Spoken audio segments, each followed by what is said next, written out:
갑자기 살이 찌는 이유가 뭘까요? 이는 우울, 불안에 대한 심리적 허기 보상이라는 관점에서 살펴볼 필요도 있습니다. 식욕이 아닌 식탐에 의한 심리적인 허기 때문에 발생하는 경우들이 많죠. 단기간에 너무 많은 체중량이 증가하기 때문에 한의원을 찾는 환자들이 있습니다. 한 달 사이에 5kg가 늘었다는 경우도 있고 3, 4개월 사이에 10kg 이상이 늘어난 환자분들도 있습니다. 이렇게 갑자기 살이 찌는 이유가 뭘까요? 우선 식욕 증가를 가져올 수 있는 약물 복용이 있는지를 점검해 볼 필요도 있습니다. 정신과 약 중에서는 우울증 약이나 조현병 약물 중에 식욕 중추를 자극해서 식욕을 폭발적으로 늘어나게 하는 약들이 있습니다.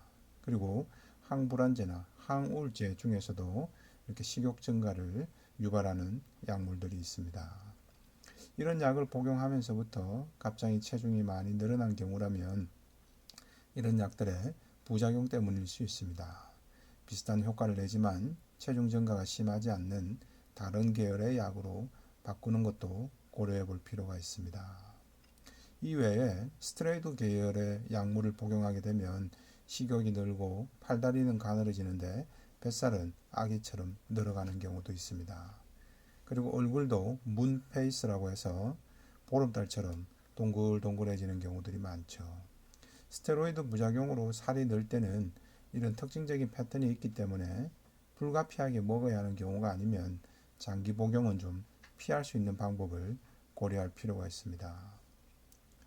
근데 이런 약물 부작용에 의한 체중 증가와는 전혀 무관한 경우도 많습니다. 식욕이 좋아서 잘 먹어서, 회식이 많아서, 또는 계속 먹다 보니 조금씩 늘어났다고 보기엔 어려운 경우도 있죠. 이런 경우에는 스트레스성 폭식증 여부를 점검해 봐야 합니다. 사람은 꼭 신체적 허기 때문에 음식을 먹는 것은 아닙니다.